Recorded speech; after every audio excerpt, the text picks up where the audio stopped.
Hello నేను విశేషరావు. లంచం అడిగితే ఫోన్ చేయండి అని చెప్పి తమిళనాడు సీఎం విజయ్ ఓపెన్గా ప్రజలకి కాల్ఫర్ చేశారు. ఎవరైనా సరే మీరు లంచం అడిగితే ఉద్యోగులు ఇవ్వకుండా మీరు నాకు ఫోన్ చేయండి, లంచం ఇవ్వకుండా ఎందుకు పనిచేయరో చూద్దాం అని చెప్పి విజయ్ ప్రజలందరికీ తెలియజేశారు. అవినీతి లేనిటువంటి రాష్ట్రం లేదు. అవినీతి చేయనటువంటి నీతివంతమైనటువంటి ఉద్యోగుల్ని ఏళ్ల మీద లెక్క పెట్టచ్చు, చాలా తక్కువ ఉంటారు.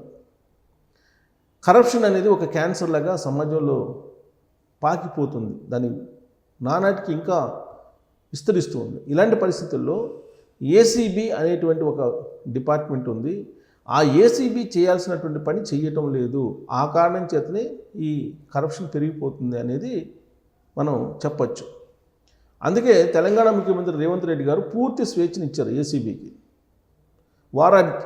రెండు అనకొండలని ఏసీబీ పట్టుకుంటుంది తెలంగాణలో. ఈ మధ్యకాలంలో ఏసీబీ పట్టుకుంటే ఎవరిని టచ్ చేసినా కానీ 200 కోట్లు తక్కువగా అవినీతిపరమైన ఉద్యోగులకి దగ్గర ఉన్నాయి. లాకర్లలో కేజీల కొద్ది బంగారం, కేజీల కొద్ది వెండి, ఎకరాల పొలము ఇవన్నీ కనిపిస్తూ ఉన్నాయి. ఇవన్నీ చూసిన తర్వాత ఏసీబీ ఇంకా మరింత ఎఫెక్టివ్గా పనిచేయాలని తెలంగాణ ముఖ్యమంత్రి రేవంత్ రెడ్డి గారు చెప్తున్నారు. ఇలాంటి పరిస్థితి ఆంధ్రప్రదేశ్లో కూడా ఉంది. ఆంధ్రప్రదేశ్లో ఏసీబీ ఒక రకంగా చెప్పాలంటే తెలంగాణతో పోల్చుకుంటే నిదానంగా ఉంది అనే భావన కలుగుతుంది.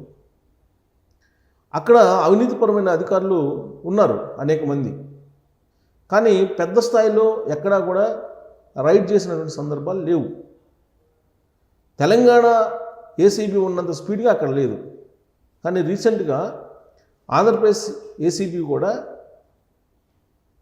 ఒకవేళ ఎవరైనా లంచం అడిగినా, అవినీతి పాల్పడినా, ఆదాయానికి మించి ఆస్తులున్నా ఆన్లైన్లో టోల్ ఫ్రీ నెంబర్కి కాల్ చేయండి, 1064కి కాల్ చేయండి అని చెప్పి ఏసీబీ అధికారులు ప్రకటన జారీ చేస్తున్నారు.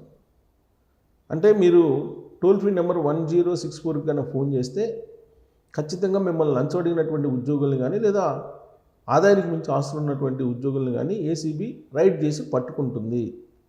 కాకపోతే తెలంగాణ ముఖ్యమంత్రి ఏమో ఏసీబీకి స్వేచ్ఛనిచ్చారు, తమిళనాడు ముఖ్యమంత్రి ఏమో మిమ్మల్ని లంచం అడిగితే నాకు ఫోన్ చేయండి అని చెప్పి ఆయన ఒక టోల్ ఫ్రీ నెంబర్ ఇచ్చారు. అంటే ఇనిషియేటివ్ తీసుకున్నారు. యాంటీ కరప్షన్ అనే దాని మీద విజయ్ చాలా పగడ్బందీగా ముందుకెళ్తున్నారు. ఎందుకంటే ఎన్నికల ముందు కూడా ఆయన అవినీతి రహిత పరిపాలన అందిస్తానని చెప్పి ప్రామిస్ చేశారు. ఆ మేరకు ఆయన ఎవరైనా సరే లంచం అడిగితే ఫోన్ చేయండి అని చెప్పి పిలుపునిచ్చారు. మరి ఆయన ఇచ్చినటువంటి పిలుపు అనేది తాత్కాలిక ఉపశమనమేనా లేదంటే పర్మనెంట్ సొల్యూషన్ చూపిస్తుందా అనే దాని మీద మీరు కామెంట్ చేయొచ్చు. Thank you.